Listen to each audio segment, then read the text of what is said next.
Welcome to Echo Speak English. Are you ready to have your very first conversation in English? Well, today we're going to learn exactly how to do that. So here's what we're going to cover. We've got 3 super important verbs that are like the key to your first conversation. First, we'll talk about using be to introduce yourself. Then we'll get into how to use do to ask questions, and after that, using have to share a little something. And of course, we'll wrap it all up with some practice together. Okay, first up is the verb be. This one is so important for saying who you are and how you're feeling. So just imagine you're new somewhere. What do you say? Let's listen to our friend here. Hello, I am new here. You heard that, right? I am new here. So that word am is just one part of the verb be. And it's pretty simple, really. You always use am with I when you're talking about yourself or how you feel. Think of it like a pair. I am. Honestly, that's the perfect sentence to get started. So now it's your turn. Let's practice. Just repeat after me. I am new here. Go on. Great. Now let's try it a little more naturally. I am new here. Welcome. She is my friend Maria. We are happy you are here.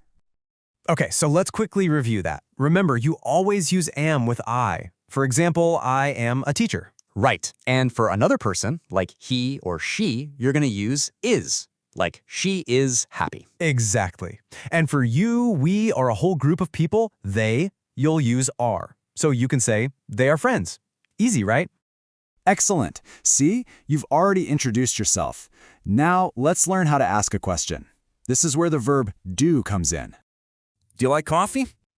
Oh, okay, I get it. So when a question starts with do, it's basically asking for a yes or a no answer. It's that simple. Exactly. So now it's your turn to try asking. Let's do it together. Repeat after me. Do you like coffee? Awesome. Okay, let's say it one more time, all together. Do you like coffee? Now here's a little rule you got to remember. You use do with I, you, we, and they. But if you're talking about just one other person, like he, she, or it, you have to use does. So you would ask something like, does he like tea? Yes, I do. Does she watch TV? Perfect. You're doing great. Now for our last verb of the day, have. This one's all about talking about the things you own or, possess. For example, I might say, I have a car. Do you have a car? So have is pretty straightforward. You just use it to show that something belongs to you. It's all about possession.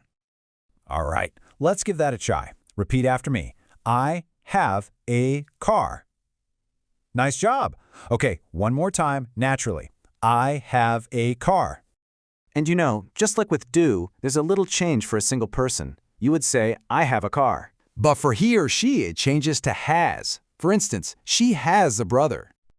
All right, you've learned our 3 key verbs for today. I think it's time to put it all together. What do you say? Ready to try filling in some blanks? Let's do it. Here's the first one. What word goes in the blank? Blank, you a teacher. I'll give you a second to think. Did you figure it out?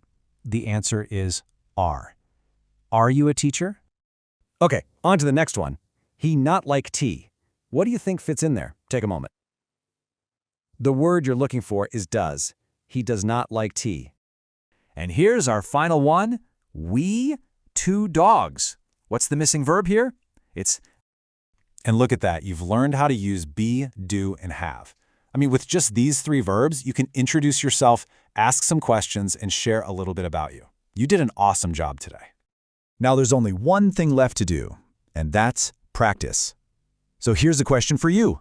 What will you ask in your next English conversation? For more lessons just like this to help you speak with confidence, make sure you subscribe to Echo Speak English. We can't wait to see you next time.